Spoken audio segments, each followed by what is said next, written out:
certain words and phrases such as thick lips or kinky hair, the accompanying images are predominantly negative. Such expressions connote far more than they denote. From whose perspective are the lips of African thick or her hair kinky?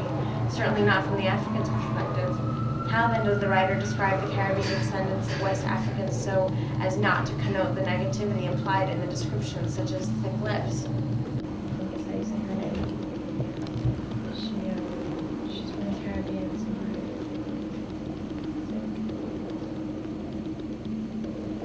You really want me to read this to you? Okay, stop me when you don't want to hear it. How's that? Okay. The absence of writing, or how I almost became a spy. It wasn't hardbacked, but I definitely wasn't no spring chicken when I started to write, with the way of living my life, I mean. Although, like a lot of women, I had been doing it on the quiet, filling up all kinds of notebooks with poems, thinkings, deep and not so deep, curses and blessings. The last thing I expected to end up doing was writing, and when I upped and left a safe and decent profession, second oldest in the world, they say, for writing, I was the most surprised person. It is in those growing up years as a child in Trinidad and Tobago that you will find the how and why and wherefore of this take me by surprise change. If someone had asked me when I was growing up to tell them what pictures came to mind when I heard the word writer, I would have said nothing. What I wanted to be most of all was a spy, and after reading about spies in World War II, spying was much more real to me than writing. After all, there was an empire, and we, its loyal subjects, had to defend it. Black and brown, middle-class people, my family, short on money but long on respectability, belonged to this class, wanted their children to get good jobs, and better yet, go into professions. Massa Day was done, and dreams were running high. My son, the doctor. Education was open to everyone, girl and boy alike. My daughter, the lawyer. And if your son or daughter didn't manage to get that far, there was always nursing, teaching, or accounting. Failing that, there was always the civil service. Failing that, there was always the civil service. Some people might say that this was normal, since the writers we had heard about, all white, had usually starved, and you couldn't say this about doctors or lawyers. Salvation of the black middle classes, so he believed, and a profession was the best proof you had to put servitude behind you, and were becoming more like the upper classes. Writing was no help in this at all. In high school, I was learning about many things: English literature, French history, American history, and finally, in my 5th year, West Indian history. Poor ass cousin English history, the name V.S. Naipaul was there somewhere. V.S. Naipaul, writer. It was a sister of his who taught me in high school, who first mentioned him to us, her students. But V.S. Naipaul was Indian, and in the context of Trinidad at that time, in the eyes of the blacks, this was a strike against him. V.S. Naipaul, the writer, we didn't understand or care to understand. Maybe without knowing it, we were already understanding how he was going to use us in his writing life. Books for show. I wasn't no stranger to them. They were all around since my father was a headmaster and living in the city meant I could get to the library easily. Books for show. Rows and rows of them at the library. As greedy belly, I read my way through Dostoevsky, Moravia, Shakespeare, Dickens. Books for show. Other people writing them. I was reading them. I wasn't different from any of the 20 or so girls in my 6th form class. None of them were looking to writing as a career, or even thinking the thought as a possibility. Profession, vocation, career, we all knew those words. The black and brown middle classes, scholarship girls whom our teachers were exhorting to be the cream of society, the white salt of the earth. Profession, vocation, career, anything but writer. Some people are born writing, some achieve writing, and some have written writing thrust upon them. My belonging is to the last group, coming slowly to accept the blessing and yoke that is writing, that which so doing I have come upon an understanding of language, good English, bad English, Queenlingish and Kinglish, and anguish that is English in colonial societies. The remembering, the revolutionary language of Massa Day done, change fomenting, not in the language of rulers, but in the language of the people. Only when we understand language and its role in a colonial society can we understand the role of writing and the writer in such a society. Only then, perhaps, can we understand why writing was not, and still, to a large degree, is not recognized as a career, profession, or a way of being in the Caribbean, and even among Caribbean people resident in moved to Canada. What follows is my attempt to analyze and understand the role of language and the word from the perspective of a writer resident in a society which is still very much colonial, Canada, a writer whose recent history is colonial and continues to cast very long shadows. Fundamental to any art form is the image, whether it be the physical image as created by the dancer or choreographer, the musical image of the composer or musician, the visual image of the plastic artist, or the verbal image, often metaphorical, of the writer and poet. For the purposes of this essay, I will be confining myself for the most part to the concept of image as it relates to the writer. While, however, it may be quite easy to see the role of image as it relates to the visual artist, it may be less easy to do so with respect to the writer. The word image is being used here to convey what can only be described as the irreducible essence, the I-image of creative writing. It can be likened to the DNA molecules at the heart of all life. The process of giving tangible form to this I-image may be called I-imaging or the I-imagination. Use of unconventional orthography, I-image, in this instance, does not only represent the increasingly conventional deconstruction of certain words, but draws on the Rastafarian practice of privileging the I in many words. I-image rather than image is, in fact, a closer approximation of the concept under discussion in this essay. In her attempt to translate the I-image into meaning and non-meaning, the writer has access to a variety of verbal techniques and methods: comparison, simile, metaphor, metonymy, symbol, rhyme, allegory, fable, myth, all of which aid her in this process. Whatever the name given to the technique or form, the function remains the same, that of enabling the artist to translate the I-image into meaningful language for her audience. The power and threat of the artist, poet, or writer lies in his ability to create new I-images, I-images that speak to the essential being of the people among whom and for the artist creates. If allowed free expression, these I-images succeed in altering the way society perceives itself and, eventually, its collective consciousness. For this process to happen, however, a society needs the autonomous I-image maker, for whom the I-image and the language of any art form become what they should be, a well-balanced equation. When in the early 1900s, Picasso and his fellow artists entered their so-called primitive stage, they employed what had traditionally been an African aesthetic of art and sculpture and succeeded in permanently altering the sensibilities of the West towards this aesthetic. In the wake of European colonial penetration of Africa and Oceania, the entire art world was, in fact, revolutionized, and the modernist art movement was born.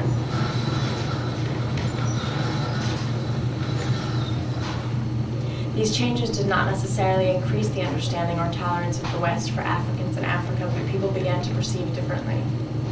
I-images then comprised the African aesthetic had previously been thought to be primitive, naive, and ugly, and consequently had been dismissed not only by white Westerners, but by the Africans themselves living outside Africa. So far were Africans themselves removed from their power to create, control, and even understand their own I-images. The societies in which these New World Africans lived, North and South America, England, the Caribbean, lacked the needed matrix in which the autonomous I-image maker could flourish. The only exception to this is to be found in musical traditions where, despite the hostility of these predominantly white societies, the African I-image maker in musical art forms was successful in producing authentic art, which has also permanently influenced Western music. Caribbean society has been a colonial society for a much longer time than not, and the role of the I-image maker, and I-image control are significant. The societies that comprise the Caribbean identity may be identified by A. The significant lack of autonomy in the creation and dissemination of I-images. B. Opposition to the ruling classes both at home and abroad to the creation of I-images that challenge their I-image making powers and status quo. C. Restricting of indigenously created I-images to marginal groups, example reggae and calypso. While changes like independence have improved some of these circumstances both within the Caribbean and within Caribbean societies and the large metropolitan centers overseas, these factors continue to affect the artist and particularly the writer. The tradition of writing for the Caribbean and Caribbean people is a brief one, and briefer still is the Afrocentric tradition in that writing. Gets more exciting. I argued above that at the heart of all creative writing is the I-image, the tangible presentation manifestation of this is the word, or word symbol as I prefer to describe it. The success of the execution of this image, be it poetical or in the extended metaphor of the novel, depends to a large degree on the essential tension between the image and word, or words giving voice to the image. Tension is created by the interplay of image and word, image creating word, word giving rise to further image, and so on. This process is founded upon familiarity with word and image. Familiarity being used here in the sense of being kin to, part of, related to. What is assumed here, but probably should not be, is also a growing familiarity with being and how it relates to the outer world. If this process is as it should be, then the autonomous image server serves, image maker serves the function of continually enriching the language by enlarging the source of images, in particular metaphorical image. If we accept the living language continually encapsulates, we accept that living language continually encapsulates, reflects, and refines the entire experiential life and worldview of the tribe, the race, and consequently of society at large, and if we accept that the poet, the storyteller, the singer, or balladeer, through their words, express this process in their work, then we must accept that this process becomes one way in which a society continually accepts, integrates, and transcends to experiences positive or negative. For it is through those activities, poetry, storytelling, and writing, that the tribe's experiences are converted and transformed to image and to word almost simultaneously, and from word back to image again. So metaphorical life takes place, so the language becomes richer, the store of metaphor, myth, and fable enlarged, and the experience transcended not by exclusion and alienation, but by inclusion and the linguistic psyche, the racial and generic memory of the group. The progenitors of Caribbean society as it exists today created a situation such that the equation between image and word was destroyed for the African. The African could still think the image, she could still conceive of what was happening to her, but in stripping her of her language, in denying the voice power to make and simultaneously to express the image, in denying the voice expression, in fact, the ability and power to use the voice was effectively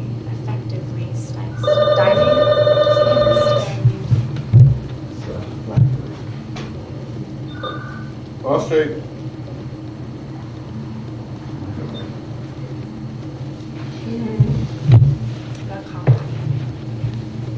We could go further and argue that with the withering of the word in the New World, not only did the image die, but also the capacity to create one's own image. The bridge that language creates, the crossover from image to expression, was destroyed, if only temporarily. Furthermore, alien and negative European languages would replace those African languages recently removed, and, irony of all ironies, when the word-image equation was attempted again, this process would take place through a language that was not only experientially foreign, but also etymologically hostile and expressive of the non-being of the African. To speak another language is to enter another consciousness. Africans in the New World were compelled to enter another consciousness, that of their masters, while simultaneously being excluded from their own. While similar prohibitions extended to music at various times, language was one of the most important sites of struggle between the Old World and the New World. The outcome of the struggle was the almost absolute destruction and obliteration of African languages. Together with the accompanying act of renaming by the European, this was one of the most devastating and successful acts of aggression carried out by one people against another. African musical art forms probably owe their survival and persistence to the fact that they were essentially non-verbal. Once the image-making power of the African had been removed or damaged by denial of language and speech, the African was then forced back upon the raw experience without the linguistic resources to integrate and eventually transcend it. The resulting situation became one in which the African was decontextualized, except insofar as her actions generated profits for the owners. The language within which that decontextualization flourished was in itself and, at best, a decontextualized one for the African. At worst, the language would serve to destroy. Language, therefore, succeeded in pushing the African further away from the expression of her experience and, consequently, the meaning of it. The African in the Caribbean could move away from the experience of slavery and time. She could even acquire some perspective upon it. but the experience, having never been reclaimed and integrated metaphorically through the language, and so within the psyche, could never be transcended. To reclaim and integrate the experience required autonomous image makers, and therefore a language with the emotional, linguistic, and historical resources capable of giving voice to the particular images arising out of the experience. In summing up his efforts to augment the English language in the 16th century, Sir Thomas Elyot wrote, quote, "I extended to augment our English tongue, English, ENGLYSHE, whereby men should as well express more abundantly the thing, again, THYNGE, that they conceived in their hearts, wherefore language was ordained, hang wordus apt for the purpose," end quote. That the African needed to express, quote, more abundantly the thing they conceived in their hearts, end quote, is undisputed. That the English language lacked, quote, words apt for the purpose cannot be denied. Over and above her primary function as a chattel and unit of production, the English language merely served to articulate the non-being of the African. The purpose for which language was ordained would remain unfulfilled. I would argue further that it is impossible for any language that inherently denies the essential humanity of any group or people to be truly capable of giving voice to the images and experience of that group without tremendous and fundamental changes within the language itself. In this instant case, however, since there was no possible expression of the New World experience within any African language, the imaging could only be expressed through the English language. Essentially, therefore, what the African would do is use a foreign language expressive of an alien experiential life, a language comprised of word symbols that even then had affirmed negative images about her, and one which was but a reflection of this experience of the European ethnocentric worldview. This would eventually become her only language, her only tool to create and express images about herself and her life experiences, past, present, and future. The paradox at the heart of the acquisition of this language is that the African learned both to speak and to be dumb at the same time, to give voice to the experience and image yet remain silent. That silence has had profound effect upon the English-speaking African-Caribbean artist working in the medium of words. Speech, voice, language, and word all are ways of being in the world, and the artist working with the image and giving voice to it is being in the world. The only way the African artist could be in this world, that is, the new world, was to give voice to the split image of voice silenced. Ways to transcend that contradiction had to and still have to be developed, for that silence continues to shroud the experience, the image, and so the word. As the poet Cecilia Bustamante writes in The Poet, Her Text, within this radius of language, she discovers that having adapted herself as a vehicle of communication for historical and cultural moments between a dominant culture and a dominated one, language is becoming one more tool of subordination, replacement, pressure, and distortion. Its potential is unexpressed, a proof that it suffers from margination, a proof that it suffers from margination of the dominated, or rather, the threat of being unable to internalize her own culture which has been violated. In order to express this reality, the social functions of language, it fosters either its communicative values or silence. Reflecting a similar stress, it detects the multiple structures of violence. Its authenticity is tested in the confusion of recognition and the tense structures of violation and domination that, whether paradoxical or contrary, are always obstructive. This is the dilemma of the dominated, to disappear or change at the prices of their lives. Concerning literature in the Caribbean, C.L.R. James has written that, quote, language for us is not a distillation of our past. If by language is meant Queen's or King's English as we know it, this statement is true, because that language, for all the reasons given above, can never be a distillation of our past.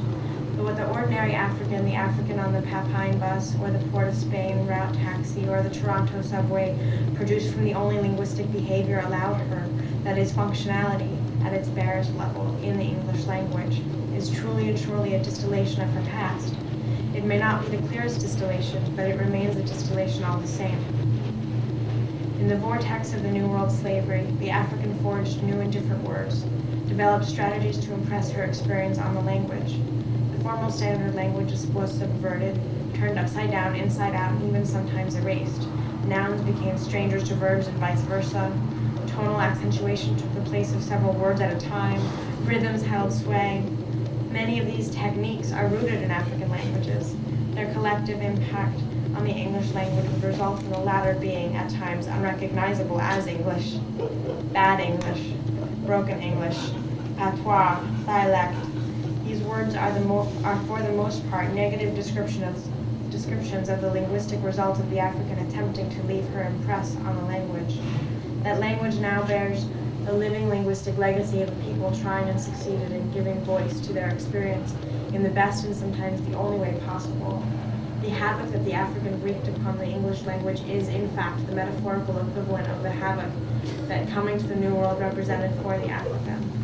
Language then becomes more than a distillation, it is the truest representation, the mirror image of that experience. Language of the people, language for the people, language by the people, honed and fashioned through a particular history of empire and savagery. A language also nurtured and cherished on the streets of Port of Spain, San Fernando, Borcero Village, and Sangre Grande, in the look, Shide, and Lay we go, in the mouths of the Calypsonians, Jean and Dinah, Rosita and Clementina, Mama Lookabooboo, the Cussbuds, the Limers, the House whores, the Jacobats, and the market women. These are the custodians and lovers of the strange, wonderful, you take it easy jive, as kick-ass massa day done chamarangas, as we own old mass, pretty mass, and sweet language. Me killing it. A more accurate description of this language would be to call it a demotic variant of the English, the Caribbean demotic. The excitement for me as a writer comes in the confrontation between the formal and the demotic within the text itself. In the absence of any other language by which the past may be repossessed, reclaimed, and its most painful aspects transcended, English in its broadest spectrum must be made to do the job. To say that the experience can only be expressed in standard English, if there is such a thing, or only in the Caribbean demotic, there is such a thing, is, in fact, to limit the experience for the African artist working in the Caribbean demotic. It is in the continuum of expression from standard to Caribbean English that the veracity of the experience lies. One can never be less than self-conscious as an African Caribbean writer working in any of the demotic variants of English, whether the demotic variant be a form of standard English or Caribbean English. And for the writer from the Caribbean, language must always present a dilemma. At its most simple, the dilemma can be resolved to an either-or dichotomy. Either one writes in a demotic variant of English, or one writes in straight English. Choice of one or the other in this scenario is often seen as a political choice, and much bad writing takes place on either side of the divide in the name of linguistic validity. It is not sufficient, however, to write only in a dialect, for to then there remains a parallel and closed experience, although part of the same language. Neither is it sufficient to write only in what we have come to call standard English. The language as we know it has to be dislocated and acted upon, even destroyed, so that it begins to serve our purposes. It is our only language, and while it is our mother tongue, ours is also a father tongue. Some writers, Derek Walcott and Wilson Harris, immediately come to mind, having publicly acknowledged their gratitude for the blessing conferred on them by the imposition of the English language, and have, in fact, refused to acknowledge that there even exists a dilemma.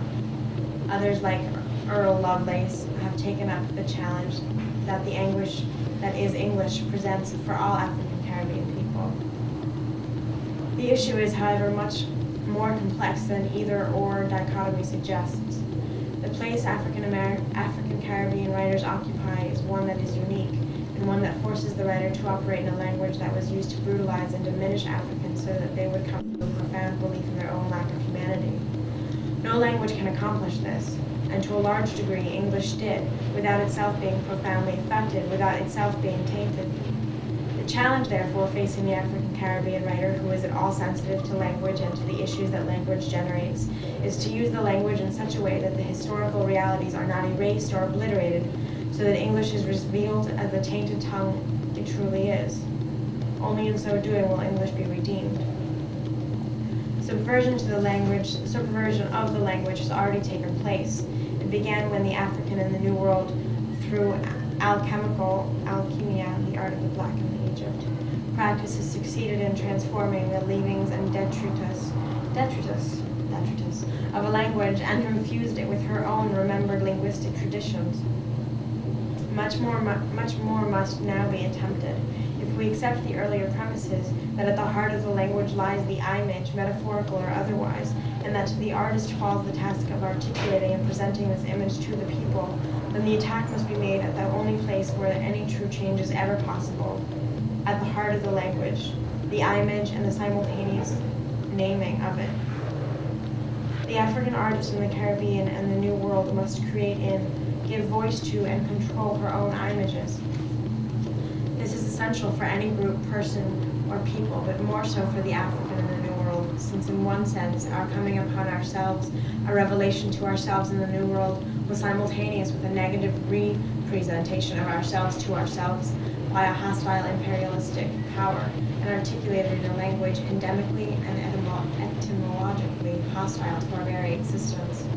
In a very real sense, it can be argued that for the African in the New World, learning the English language was simultaneous with learning of her non-being, her lack of wholeness. The experience of the African in the Caribbean and the New World is now, however, as much part of the English collective experience as England is part, for better or worse, of the African experience. In the same manner, for instance, that Germany will always be a part of the Jewish collective experience and vice versa. That experience expressed in the language, a language that is shared yet experientially different in both groups, has been and continues to be denied, hence terms like broken or bad English or good English, all of which serve to alienate the speaker even further from her experience. If the language is to continue to do what language must do, if it is to name and give voice to the image and the experience behind that image, the thing we conceive in our hearts, and so house the being, then the experience must be incorporated in the language, and the language must begin to serve the recreation of those images. There are certain historical and sociological, not to mention etymological reasons, why when we hear certain words and phrases such as thick lips or kinky hair, the accompanying images are predominantly negative. Such expressions connote far more than they denote. From whose perspective are the lips of African thick or her hair kinky? Certainly not from the African's perspective. How then does the writer describe the Caribbean descendants of West Africans so as not to connote the negativity implied in the description, such as thick lips? Journal entry, December 11th, 1986. Testimony stoops to mother tongue. I want to write about kinky-haired flat noses. Maybe I should be writing about the language that kinked the hair and flattened noses, made jaws prognathous. This is how I tried to meet this particular challenge in a particular poem. It is but a small example of the challenge facing the African Caribbean writer who is interested in making English her home. The challenge is to recreate the images behind these words so that the words are being used newly. The African in the Caribbean and the New World is as much entitled to call the English language her own as the Englishman in his castle. However, just as we have had to make that image our own, so too he be made to acquire our images, since we are both heirs to a common language, albeit to different linguistic experiences. Our experiences have touched in both negative and positive ways, and we remain forever sensitive to each other through the language. For too long, however, we have been verbal or linguistic squatters, possessing adversely what is truly ours. If possession is, in fact, 9/10 of the law, then the 1/10 that remains is the legitimization process. It is probably the hardest part, its reclaiming of our image-making power in what has been for a long time a foreign language. It must be done. It is perhaps ironic that New World Africans, descendants of cultures and societies where the word and the act of naming was the focal point and fulcrum of societal forces, should find themselves in a situation where the word, their word, and the power to name was denied them. Traditionally, for instance, in many West African societies, until named, a child did not even acquire a recognizable and discernible human identity. In the New World, after the destruction of the native peoples, Africans would be renamed with the name of the stranger. If what the artist does is create her own image and give name to that image, then what the African artist from the Caribbean and the New World must do is create in, while giving name to, her own image, and in so doing eventually heal the word wounded by the dislocation and new balance of the word-image equation. This can only be done by consciously reconstructing, reshaping, and, if necessary, destroying the language. When that equation is balanced and unity of word and image is once again present, then and only then will we have made the language our own. This is not a conclusion. What happens when you are excluded from the fullness and wholeness of language? What happens when only one aspect of a language is allowed you, as woman, as black? What happens when the language of ideas is completely removed and nothing is given to replace it? Surely thought requires language. How can you, without language, think or conceptualize? What happens to a language that is withheld or only used in a particular way with its users? Does it become disassociated? One level business, one level orders, commands, abuses, brutality, one level education to a specific purpose and level. What of celebration? What of love? What of trust between individuals? There can be no conclusion to the issues raised in this essay, since language is always and continually changing, a fluid phenomenon. One version of this paper was published many years ago in the journal Fireweed, 1983, and at that time I called this section postscript and wrote that it was, quote, not a conclusion because the issues raised here are still very much undecided. The questions I raised then were, how does one begin to destroy a language? How does one replace the image behind the word? I replied then that those questions remained unanswered and would probably remain so for a long time. I am now struck at how prescient I was in that original article about many of the issues I was to deal with in my writing subsequent to the writing of the paper. The absence of writing could be seen as something of a blueprint for my poetic and writing life. Have I answered those questions, or do they still remain unanswered? I believe I have come closer to answering them than I did 6 years ago. The manuscript, She Tries Her Tongue, has taken me a long way towards the goal of decentering the language.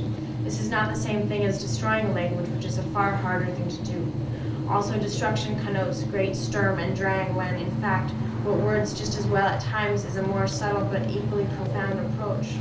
For instance, in the poem Discourse on the Logic of Language, the issue that I raised in the earlier postscript, that of father tongue vis-a-vis a mother tongue, some sort of balance is achieved despite the anguish of English and despite the fact that English is both a mother tongue and a father tongue. In the accompanying journal I kept as I've worked on She Tries Her Tongue, I write as follows. I am laying claim to two heritages, one very accessible, the other hidden. The apparent accessibility of European culture is dangerous and misleading, especially what has been allowed to surface and become de rigueur. To get anything of value out of it, one has to mine very, very deeply, and only after that does one begin to see the connections and linkages within other cultures. The other wisdoms, African wisdom, needs hunches, gut feelings, and a lot of flying by the seat of the pants, free falls only to be caught at the last minute. It calls for a lot more hunting out of the facts before one can even get to the essence, because in almost exact reversal with European culture, not much has been allowed to surface. I'm almost tempted to say that one can, for that reason, trust that information more. I'm almost tempted to say that one can, for that reason, trust that information. I must add now that the lack of information bears directly on one's ability to make images. The linguistic rape and subsequent forced marriage between African and English tongues has resulted in a language capable of great rhythms and musicality, one that is and is not English, and one which is among the most vital in the English-speaking world today. The continuing challenge for me as a writer-poet is to find some deeper patterning, a deep structure, as Chomsky puts it in my language, the Caribbean demotic. The challenge is to find the literary form of the demotic language. As James Baldwin has written, quote, Negro speech is not a question of dropping S's or N's or G's, but a question of the beat. At present, the greatest strength of the Caribbean demotic lies in its oratorical energies, which do not necessarily translate to the page easily. Just as the language that English people write is not necessarily or often that which is spoken by them, so too what is spoken in the streets of Trinidad or by some Caribbean people in Toronto is not always going to be the best way of expressing it on the page. To keep in deep structure, the movement, the kinetic energy, the tone and pitch, the slides and glissandos of the demotic within a tradition that is primarily page-bound, that is the challenge. In the former postscript, I wrote that it was perhaps ironic that a critique of the use and role of English in a particularly brutal historical context should be written in standard English, but that in itself throws into sharp relief the dilemmas described above. I was not completely satisfied with my argument then that the dilemma as to what language was appropriate was answered by my argument that the English language in its complete range belonged to us, and whatever mode best suited our needs should be used. In fact, the problem was that the piece itself did not, as I now believe it ought to, reflect that range that I spoke of. Unlike the former piece, the opening paragraphs of this present piece explain the absence of writing in my early life, are written closer to the Caribbean Demotic than to standard English. Could or ought I have to continue the entire piece in this style? Perhaps, but I do believe that the present piece is a far truer reflection of how I function linguistically than the original one.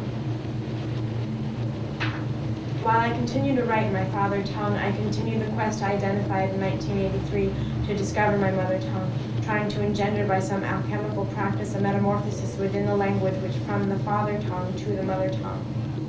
Will I recognize this tongue when I find it, or is it rather a matter of developing it rather than finding it? Whatever metaphorical images one uses, discovery or development, the issue of recognition is an important one, since implied within the word itself is the meaning, the image of knowing again. There was a profound eruption of the body into the text of She Tries Her Tongue. This represents a significant development for me as a poet. The manuscript has become a blaze among a poetic path. In the New World, the female African body became the site of exploitation and profoundly anti-human demands, forced reproduction along with subsequent forceful abduction and sale of children. Furthermore, while the possibility of rape remains a amorphous threat it is, the female body continues to be severely circumscribed in its interaction with the physical surrounding space and place. How then does this affect the making of poetry, the making of words, the making of images if poetry, as I happen to believe, begins in the body and ends in the body? She Tries Her Tongue is the first blaze along the path to understanding and resolving this particular conundrum. I continue, as I did in the former postscript, to see the issue as being one of power and so control. I still, as I did then, fear being reductionist, but writing does entail control in many areas. Control of the word, control of the image, control of information which helps in the process of image making, and equally important, control in the production of the final product. By the time the manuscript She Tries Her Tongue comes into print, it will be almost 2 years and many, many rejections after its completion, despite its winning the Casa de las Americas Prize in 1988. As a female and a black living in a colonial society of Trinidad and Tobago, control was absent in each of these areas, hence the absence of writing, especially creative writing, and hence the lack of recognition of writing as a possible vocational profession. As a female and a black presently living in a society that is, in many respects, still colonial, I refer here to Canada's relationship with the United States of America, and a society which is politely but vehemently racist. While I may have gained some control of my word and its image-making capacities, control of information and production is still problematic. For the many like me, black and female, it is imperative that our writing begin to recreate our histories and our myths, as well as integrate the most painful of experiences, loss of our history and our word. The reacquisition of power to create one's own image and to create one's own image is vital to this process. It reaffirms for us that which we have always known, even in those most darkest of times which are still with us, when everything conspired to prove otherwise, that we belong most certainly to the race of humans. That's it. Do you understand it? It's great. Reading through it like I just said. I understood it all. I'm not sure why. That's what I've been doing since I came into this intellectual institution called America.